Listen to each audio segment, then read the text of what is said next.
Hello and welcome to Meet Our Makers, an artist interview podcast produced in association with Beats Per Minute. I'm your host, Jeremy J. Facette.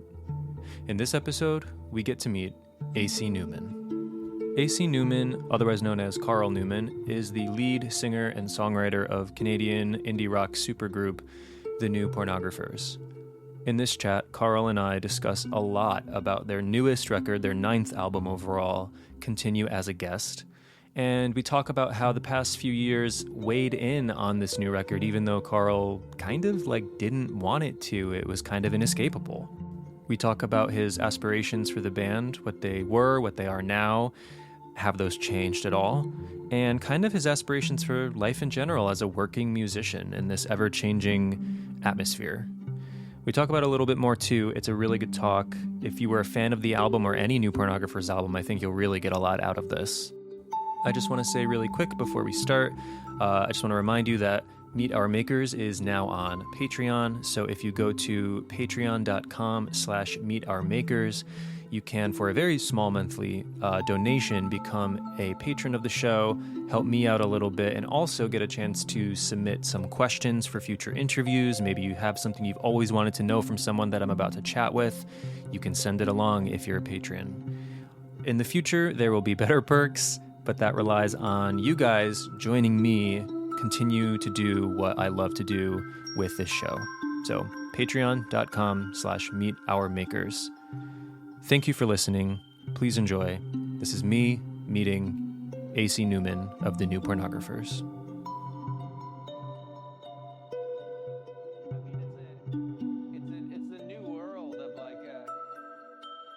I remember I've done a few interviews on video where at the end I found out it was just for audio, and I was like, why did you have me on video? See, I don't want that to happen. And I never post the video anyway, so I think that could be why some people are wary. But yeah, this is strictly an audio podcast. So it's also kind of confusing if you're doing it on audio. If it's only audio, but you're experiencing it as video, then it makes you communicate in a different way. You know? True. Like if you're, because you might use a hand gesture to say something. So maybe for the benefit of listeners, I should just keep it no video. Yeah. So they're on the same playing field. I'll have to describe what I'm doing. Okay. Yes, please do. Please describe your gestures. All right. Well, Carl grows bored and begins texting, that kind of thing.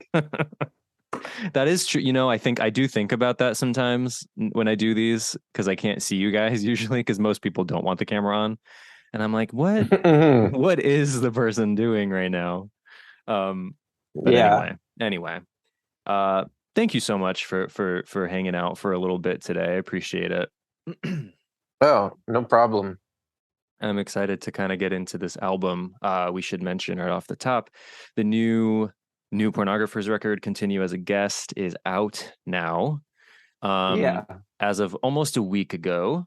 So I very often speak with people as the album's about to come out. It's less common that I speak with them right after the album has come out. So now I'm kind of curious how you're feeling now that it's out, that it's officially just out in the world. I don't know. I try not to think about it. I just don't concern myself with it. It's it doesn't really. It's a weird feeling finally working on something and having everybody hear it. Mm-hmm. I just kind of let it be. I don't. I think I used to be a lot more concerned about it. Maybe I'm just older and wiser. I think what's the point? What's the point of reading about myself? What's Yeah. I don't know. I try to be zen about it. Yeah. I think the fact it means a lot to me. And so I think that's why I guess I'm a little guarded about it, Yeah. Uh, um, yeah, I think it makes you feel a little bit naked when you make a record and you put it out there. So I think I think yeah, in a way, just to protect myself, I think just who cares what people say? Let it be what it is. Yeah. Like So you just put it out. It's like you put it out and then you run. Here you go, guys. I'm going this way. I mean, I don't run, but I just kind of go about my regular day. Right. It's like when it's your birthday, you can run around telling everybody it's your birthday, or you can just have another day. And some people will say happy birthday, and you'll go thank you. And I remember that the day the album came out, my wife said we should get some nice takeout because it's your album release day. And I thought that sounds fair. Yeah. let's get some Cuban food. That sounds good. Otherwise, relatively normal day. Yeah. Yeah.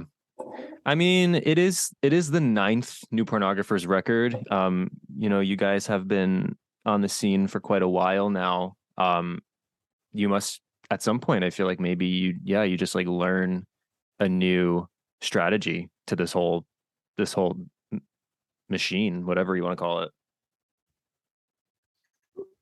Well, I think, I mean, we've kind of been in whatever the indie rock limelight, whatever you call it. We've been in the indie public eye for like over 20 years now, So I don't expect anybody to think we're the cool new band, like it was fun to be the cool new band for a few years. But now we're that band and we're still around, and I hope like people just like what we're doing, it just changes, Yeah.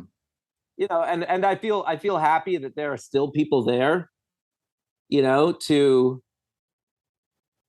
that like us, but we're still one of those bands who kind of has to work, like we haven't crossed over into the we will love them forever and they can do no wrong.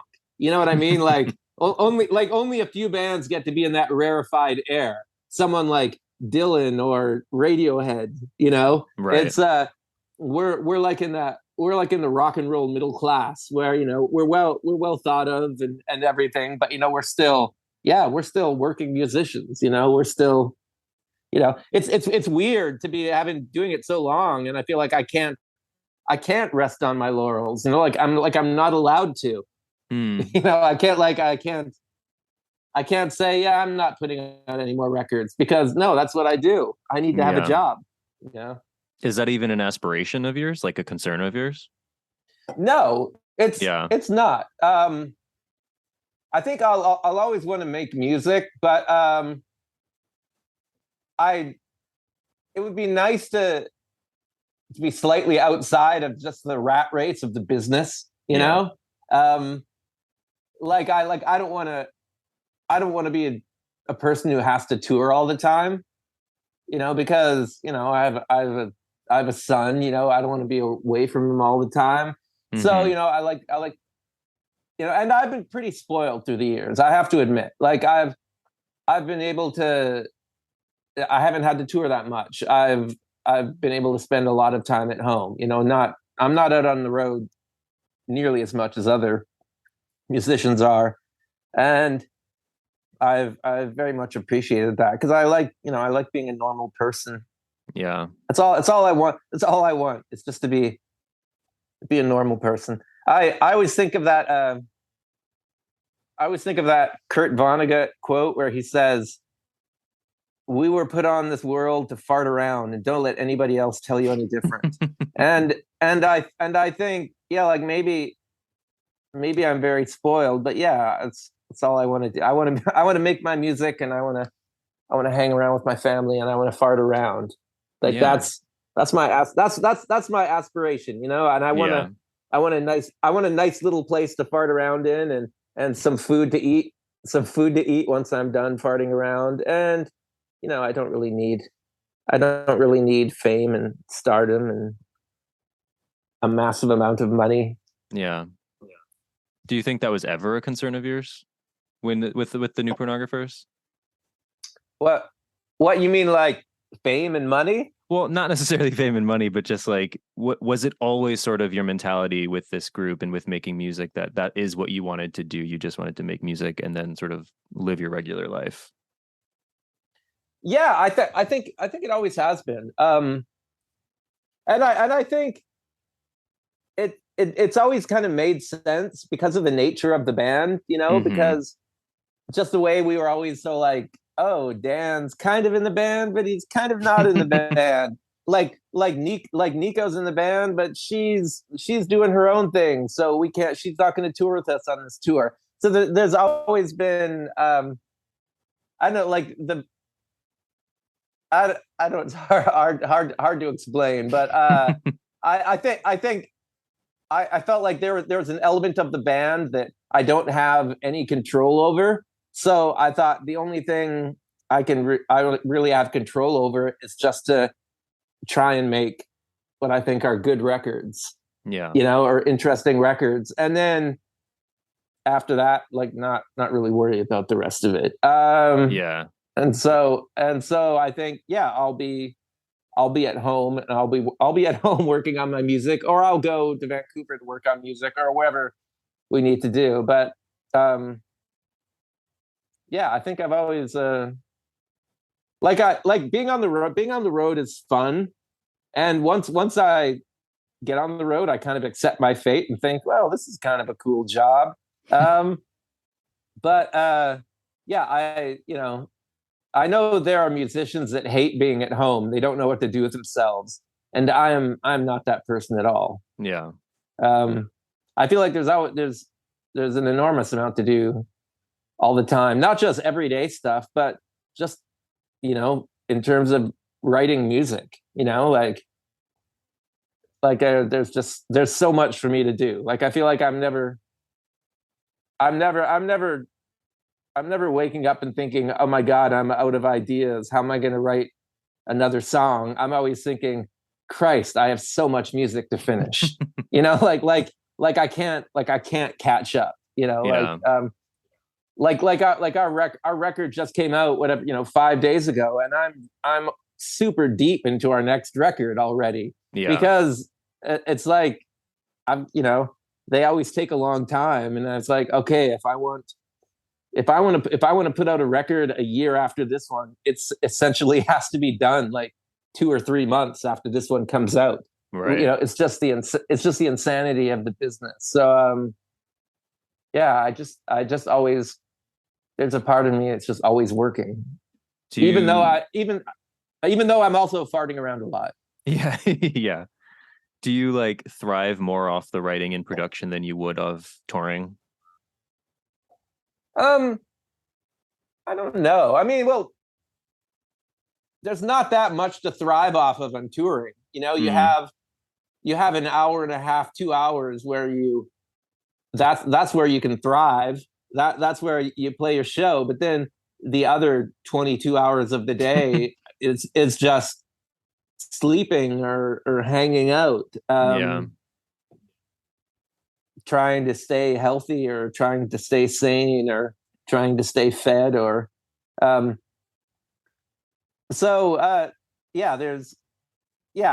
can thrive off the shows, but the rest of it is just kind of like, I know people say, oh, it's such hard work to be on tour, and it's like, it's not really hard work. It's just kind of slightly mind-numbing at times.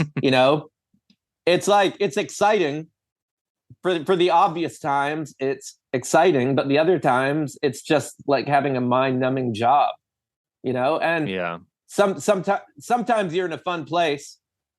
Sometimes you're like, well, what am I going to do with my 10 hours? I'm in New York City. Maybe I'll go to the MoMA, sometimes there's something really cool to do, or maybe I'll go see Big Ben. I'm in London. But a lot of the time you're just kind of hanging out. Like I really understand people who become like drug addicts when they're on the road all the time. because I think, yeah, what else are you going to do? Yeah. If you're 23 and you're dumb and you're on the road all the time, yeah, you're going to become a drug addict, What else are you going to do? Oh, and wealthy. I forgot to add in the wealthy. Yeah. Right. Right. All right. So let's talk a bit about Continue as a Guest. So, like I said, this is the 9th New Pornographers record, though the first in a little while. You guys put one out kind of right before, not right before, but it feels now like it was right before COVID shut everything down. It was about 5 or 6 months before, I think. Okay. And now we've waded through, of course, it's, not gone, but we've waded through quite a few mucked up years. And now here we are with the 9th record. Do you think the past couple of years had an impact on this record besides maybe delaying it a little?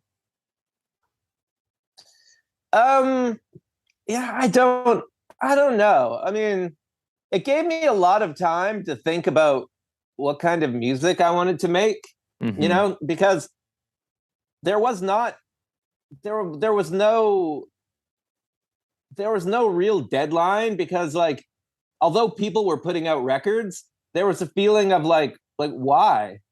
Why what are we going to do? Why are we rushing this record out? Like there was, because I remember we had the Mass Romantic and Twin Cinema shows planned. And I remember thinking, like, at the end of that was December 2021.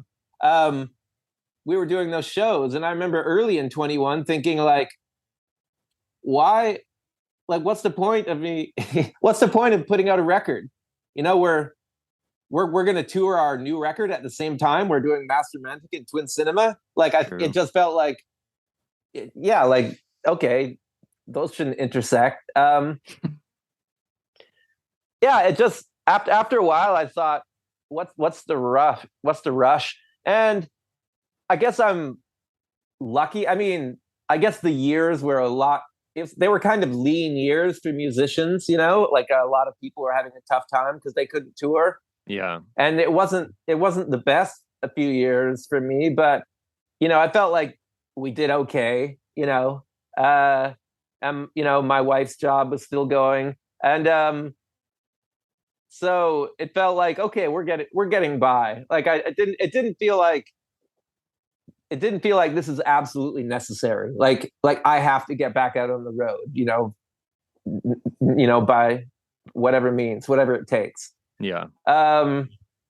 So it was easy to just, and then once we had the record finished, we were in between labels, so that takes a while. And then we finally did the deal with Merge, and then it's like, yeah, the lead up time is ridiculous.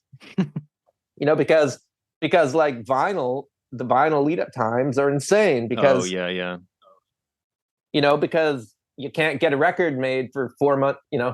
Adele and Ed Sheeran are printing, their albums, so your record's going to take 7 months.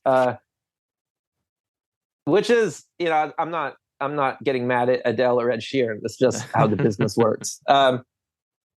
Like, I know they're not personally trying to traffic jam all the indie bands, but yeah, it just turns out everything takes, before you know it, it's like, wow, 3 years passed. Like, how did that happen?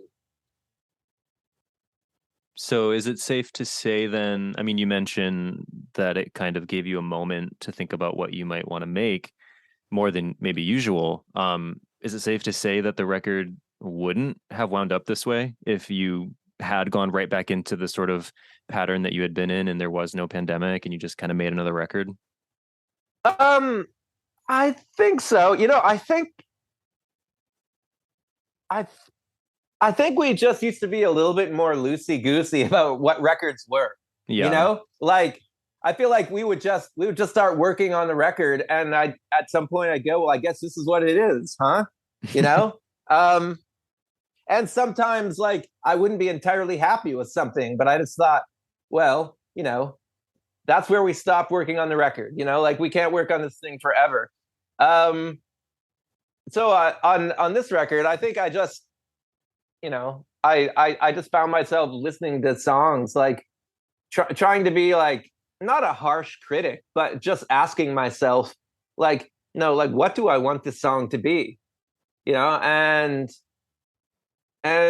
just doing that for a long time. You live with the songs for a while and just think like, what do I want this to sound like? And sometimes it takes a while. I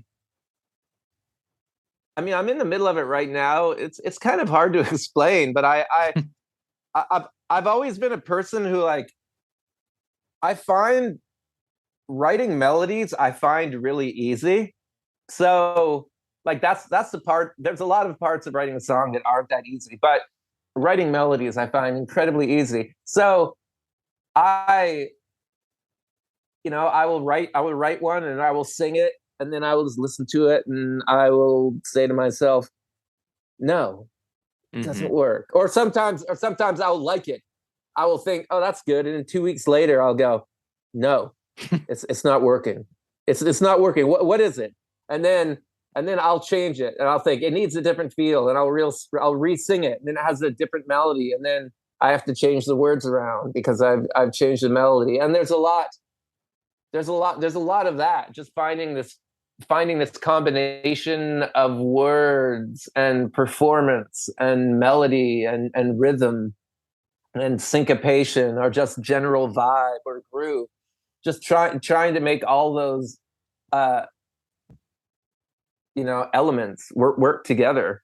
And it can go on for a long time. And I've been telling people a lot how for me the song is not finished until it's mixed. Like for me, like the writing is going on while I'm arranging it. The writing is going on while I'm mixing it. Like to me they all feel like of a piece. So when I start recording a song, I'm not that precious about I'm not that precious about the song that I started with being the same as the song that I ended with. Yeah. I mean, sometimes I like it when it's completely reinvented. And and I go back and I realize, oh yeah, I turned it into something much better. And then the other nightmarish side of it is when you work on a song for months and you realize you had it right at the beginning. And you realize like all I've done is spent 2 months making it worse. Of course, not that I work on the same song for 2 months, but it's like, but yeah, it's it's a classic story that, I don't want to become one of those people that spends 10 years on a record, because those stories, they're often tales of insanity, It's rarely they spent 10 years on their record and they made their masterpiece. It's usually, they went off the deep end. So I try to remember that even when I feel like I'm spending too long on music. I just try and keep that balance. But there are songs I've written that have taken me literally years. And again, not that I've spent a solid time working on them, but just that I started them and then I go away from them and I come back again. And at the end of it, I think, it took me years to get it. Yeah. It took me years to put all the elements together in a way that I liked. And I wish it was easier, but a lot of the times it is not. Yeah. So was production for this record different than your past records? I mean, I'm always kind of curious about the production process of new Pornographer stuff, just because you have so many members that kind of do have interchanging parts and different layers and different songs. And like you said, sometimes they're there, sometimes they're not. So I am curious then, was it a different sort of creative process to actually literally to produce this record? It was. And it wasn't like I stepped in and said, I'm going to be the producer. You don't get to be the producer. It was a situation where I felt like I had to be that guy, Yeah. Like John has always done a lot of production on our records, and and he did a bunch of stuff on this record, but it was at a time when, like, okay, well, we were in this pandemic, like we're we live, at the best of times, we live 2,500 miles apart. I live in Woodstock, and he lives on the West Coast, and so there was that, but also, like, he has a daughter, like he has a daughter who I think just turned 4. Mm-hmm. So he essentially, when we were making this record, he basically had a baby, he had a toddler.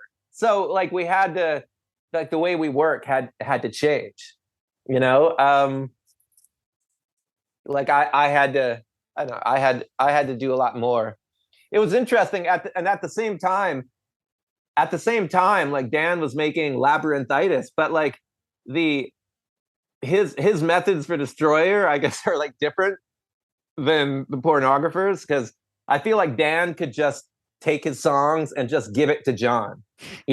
Like, I think, like, he does. I think he took those songs and said, "John, just go crazy." So John could just sit at home with his toddler, with his baby, and, like, work on Labyrinthitis. Right. When he had a chance, when he wasn't changing diapers or whatever, or playing with her, or other things, feeding her maybe.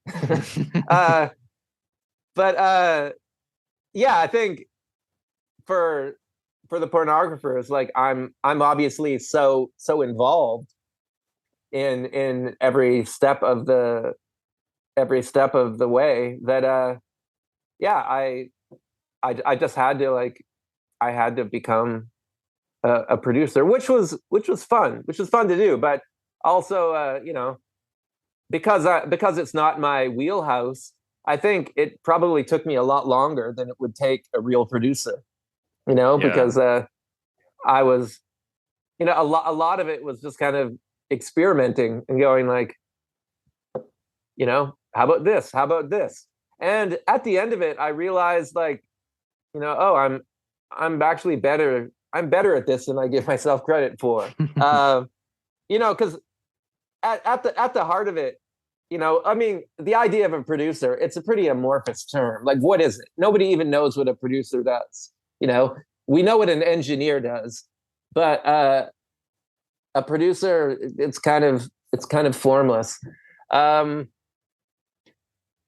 I learned that, like, if you just think it sounds cool, then it works. like that famous interview with Rick Rubin. It was all over the internet a few months ago, where he said, "I don't know anything about, I don't have any technical ability. I'm not an engineer."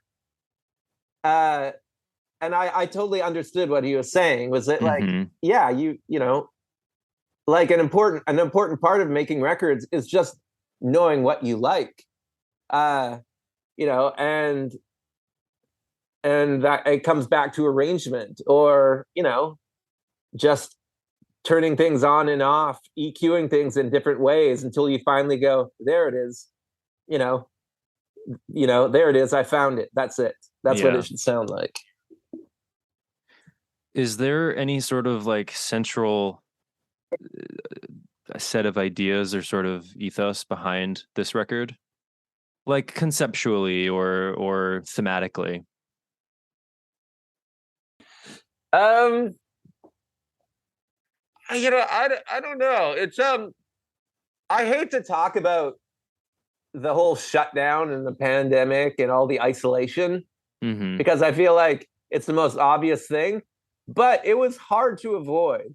It was, and I feel like that theme does run through the record, and it made me question. It made me question about, my place just in the world. Like, it made me think sometimes maybe it's not so bad to be this isolated. Like, maybe it's good to be separate. Especially looking at some of the ugliness that's going on, mm-hmm. in the world. I thought to myself, like, maybe my quiet life here in Woodstock is the way to go. I mean, I think it's an idea that's been on my mind for years and years, but I think because I think it's a very common thing for somebody who's been living in cities to think, I want to get away from it all. I want to live the quiet life. And here I am. I've done it. I am living the quiet life out here in a small town. And I'm thinking like, yeah, maybe it works. Yeah. So there's a vague theme of just like, fading away off into the sunset, which I hope doesn't sound negative. I think it's very I think it's kind of hopeful. That's why I like the title "Continue as a Guest." Just and feeling that way about a lot of things, feeling that way about just continuing with music. That like I'm happy to make music, but I don't need to be a part. I don't need to be a part of some musical zeitgeist. I don't need to be the new thing. I don't need to be the most popular thing. I don't need to be the most loved thing. Like right. Just appreciate what I'm doing. I trying to be positive. Maybe I'm just approaching self-actualization. I don't know. Ooh, maybe. Probably. Nah, that couldn't be possible. I'm probably getting. Say it's possible. I'm probably getting further away. I don't know. You sound relatively actualized to me. I mean, I know. Sometimes it's easier to picture what you should be than to actually live it.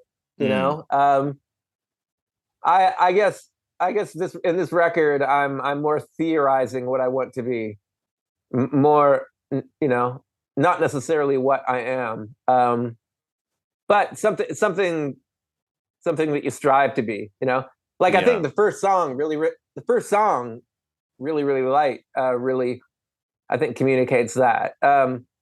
It was the idea of like, yeah, things are very stressful right now, but like aspiring to a point in the future where it's like, yeah, we're just talking about the weather.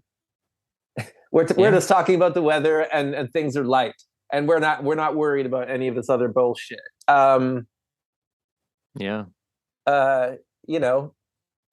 like there's that. Isn't there it's like a famous curse, a famous Asian curse. May you live in interesting times. Oh, I don't know that. Yeah, so it's just wanting to live in boring times. Yeah, it's funny because what were you gonna say? No, go on.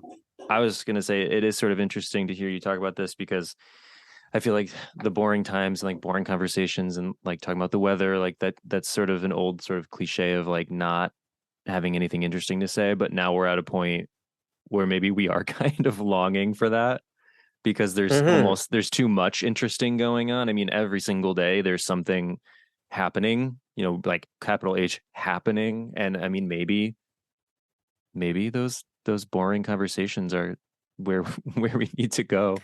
And there's also the fact that, like I have a son, I have an 11-year-old son, and I feel like it's like you want to protect your kids from all this ugly bullshit in the world. Yeah. And that's something you just kind of need to do. So I feel like whatever I'm thinking, there is a part of my life where just the practicality of my life is like, our child needs to be protected. Like our child does not need to know how ugly the world is, or, not that we need to keep it all from him, but he doesn't need to be inundated with it constantly, and, so you have to protect them from the internet, and we have to protect ourselves from the internet. Yeah. It's weird. It's like we're kind of in a very boring dystopian sci-fi novel, like a lot of the ideas that we're all struggling with they were science fiction not that long ago, like like the idea of social media messing with our brains, like the idea of technology causing depression, the idea of technology being a source of violence and intolerance. Yeah, we're in a badly written dystopian novel. I know, and it's just like the longest fucking novel. Mm-hmm. So, yeah, so it's hard to avoid that stuff. Yeah. Like the song Pontius Pilate's Home Movies, it's basically a song about social media, but I feel kind of lame saying, yeah, I wrote the song about social media. But at the same time, it's such a huge part of our life. It's Yeah. there are things that are so hard to avoid, and to just write songs that are like I love you or you broke my heart, it just feels, it works for other people, but to me it just feels like bullshit. Like, who cares? like in I mean, I hate to be the guy to say this, but I feel like, yeah, there are bigger things in the world. I don't care about your feelings right now. I mean that in a not in a mega sense. Just like I know everybody's hearts are breaking endlessly and people are falling in love endlessly, and I know that, yeah, so it makes sense that people would have an endless appetite for that stuff. But for me, I think that's not what I'm seeing. Like, it's like that's not what I'm seeing in my life. It's the love, and I mean, there are songs on this record that are kind of love songs, but they are love songs about figuring out how to love when, in circumstances that are tough, or Yeah. figuring out how to love when you've been together for a long time and you're everything's not exciting and new. Like, things, it's a lot of work. You're just doing the work of being in a relationship, and like all these things that are kind of interesting. I think, Yeah. like that reality of like everything is work. Like, I remember my father-in-law saying, like, yeah, like a relationship is like, like, this is somebody who's been in, with the same person for 40 years. Like, it's the hardest thing you'll ever do. It's Yeah. it's not always easy. It's, you're so I think, but obviously that doesn't mean it's a terrible thing. It's like, I love making music, but it's not super easy for me. I still find myself struggling. Like, the song's not working. Why is it not working? And you think, Yeah. well, okay, I have to make it work. And, and I think, yeah, you have to approach that with most things in life that you love. You have to approach that in your marriage. You have to approach that being a parent. Like, yeah, this is tough, but I have to figure this out. We have to make it work. And so, I think there's a lot of that, like a lot of that. I think that general feeling kind of runs through the record. Yeah. I don't know if you can. I don't know if I communicated it clearly, but I think that general vibe is there. Yeah. No, you communicated it great. And now it's going to make me want to go back through and listen again and look for clues.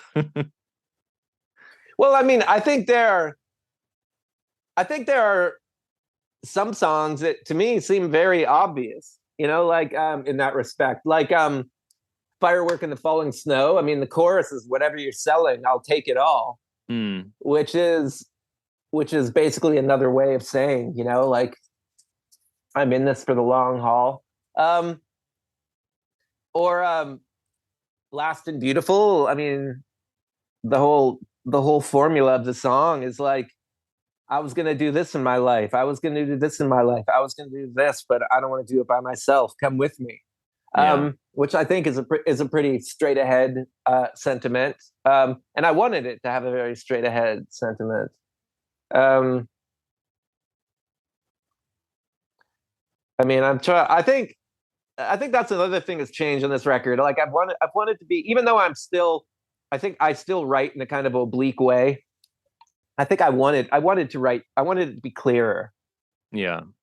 Like I wanted people to at least listen to a song and feel what it was about, even if they don't understand every line. I wanted them to, like, I wanted to communicate a feeling more than usual. In the past, I think I just wanted to make a cool song. And I didn't care if it made sense, because I didn't think of myself as a representational artist. I've always thought of myself as, more like a surrealist, like if I was a painter, I wouldn't be painting landscapes, I would be a cubist or an impressionist or whatever. Right. So on this record, I think I was trying to move a little more into something that felt new to me, but is not that new. Just trying to be a little clearer. Mm-hmm. Maybe have songs that have something closer to a narrative to them, which I have done in the past, but not all the time. Yeah.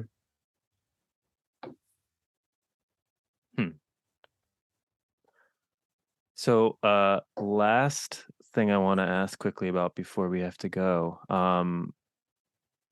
So I was a big fan of your last solo record, Shut Down the Streets.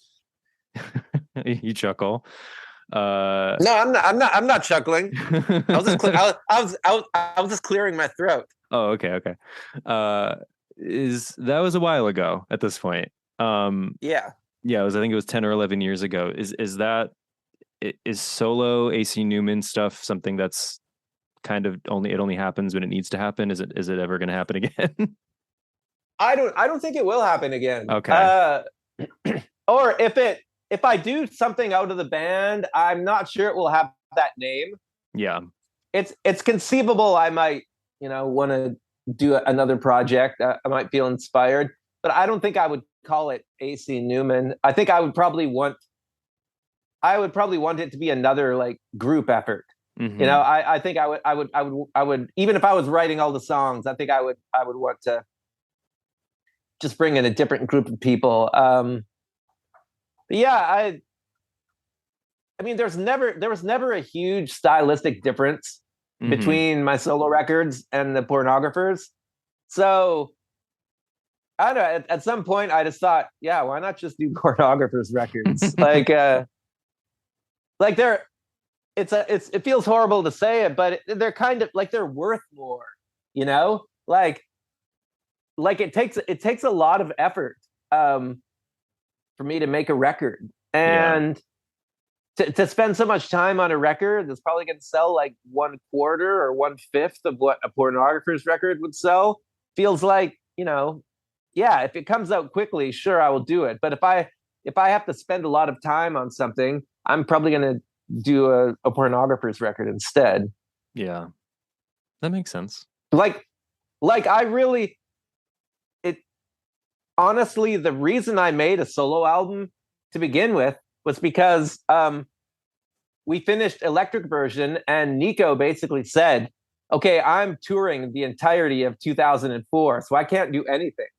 So we only did 2 gigs in 2004. And I thought, well, shit, I should do something. So I knew by the time Electric Version came out, I knew that we were just going to do 1 tour, and that was it. So I immediately came home from that Electric Version tour and just started. I think we came home from that tour in like August of 2003, and by Christmas I'd finished Slow Wonder, because I thought, I got to do something.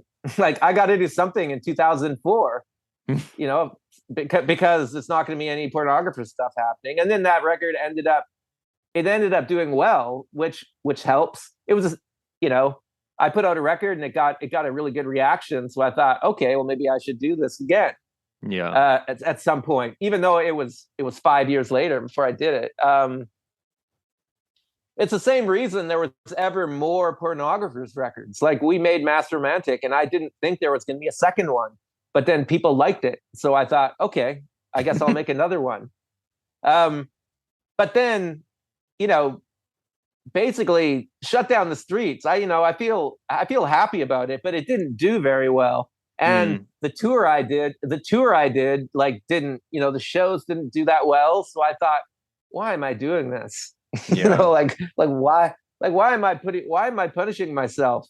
So I thought, yeah, maybe I'll just go back to the band. And then, the next record was Brill Bruisers, which was a very fun record to make. And yeah, it was a very successful record. So it made me think, yeah, stick with that. Yeah. Yeah, why not? Mm-hmm. All right. Well, Continue as a Guest is out now. I don't usually get to say that. It's out now on Merge, your first Merge record. Yeah, very cool. Yeah, it is cool. They seem like good people. They're awesome. So everyone go listen to it. Buy it. Go see a show. Please keep music alive, please.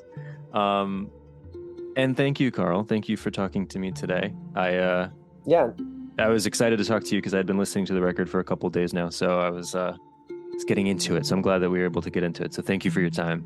Oh, cool. Okay, thanks. Nice talking to you. You too. Have a great day. You too. Okay. Bye-bye.